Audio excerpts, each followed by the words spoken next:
let's get into the dimension of problem solving. So remember where we came from. We were talking about the 4 dimensions of teamwork. And if you remember from previous videos, what those 4 dimensions are, is it was trust, communication, accountability, problem solving. Remember that, right? So we have sort of the realm of relationships, trust and communication, and then the realm of results, accountability and problem solving. What I want to do is we're going to flip this whole model now. Okay, flip the whole model so that we don't start with trust, communication, we start with problem solving.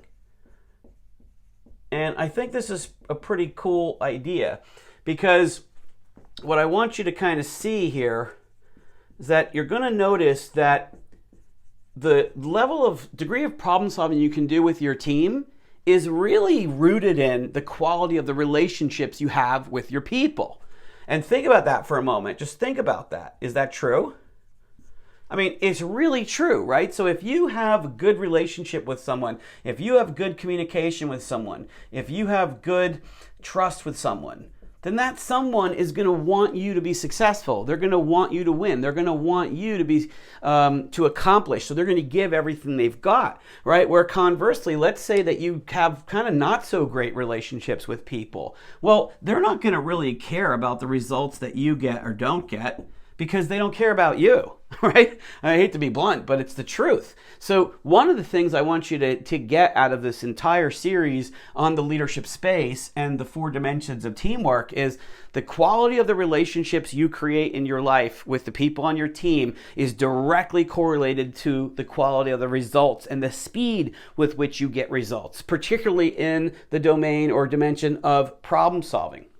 All right, so I can give you a story. Like, let's say, for example, you're in a meeting and you have one person in the room, and let's say it's a technical person, for example, and you're noticing that this person's just not forthcoming. Everybody else is really, interested, and they're trying to create ideas, they're trying to collaborate, but for some reason, this person's like a black cloud over them, and they're not participating, and you really need their participation.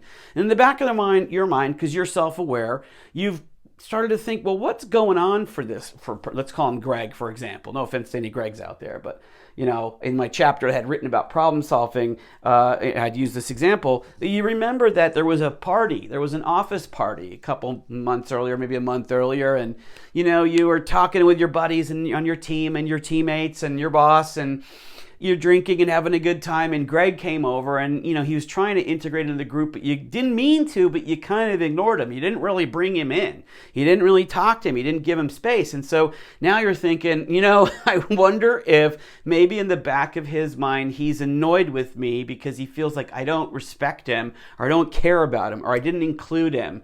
And so you have a conversation with him offline, and you say, hey, listen, I just wanted to connect with you. I feel like maybe a couple months ago at the meeting, at the team party, I feel like maybe I disrespected you, and I want to apologize. And he says, oh, no, it's okay, and I know we were just having a good time, no problem. And you go, okay, well, I just want you to know, like, I value you as everybody else on the team, and your input's really important to me, and I want to know what you have to say, and, I want to, have a great relationship with you and do a great job together. He goes, hey, no problem. And then the next day you have a meeting, and all of a sudden, Greg has all the different solutions. He has all these different ideas to give to the team, and he's excited about it. And what really changed, right? It wasn't his technical knowledge. It wasn't the problem. It wasn't the team dynamic per se. It was the interpersonal relationship you have with him, okay? And so what can we see in that? And I think this is a cool analogy. I want you to imagine that this is the surface, the ground, okay? And I want you to imagine that this is just, it's not the best flower, but let's make it a flower. It's a daisy with some issues, okay? So it's a flower, okay? And so this is the bloom, the flower of results, the bloom of results. But notice where the roots are, okay?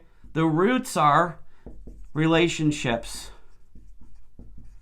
And that's an important takeaway that I want you to get, is that the quality of the results you get, the blooming flower of results, is anchored in the depth of the relationships, the quality of relationships. And that's what you can control at all times as a leader. You always have the power to influence the quality of the relationships you have with people. And how do you do that? You do that by practicing the principles of trust and communication, right? You make things safe for people. You develop background and relatedness for people. You connect with people. You get into their world. You make sure that they feel understood. You practice summarizing. All the things that I talked about, summarize and reflect, all those things are relevant to problem solving because the quality of your relationships is going to give you the quality of results. That's the first thing I want you to learn about problem solving.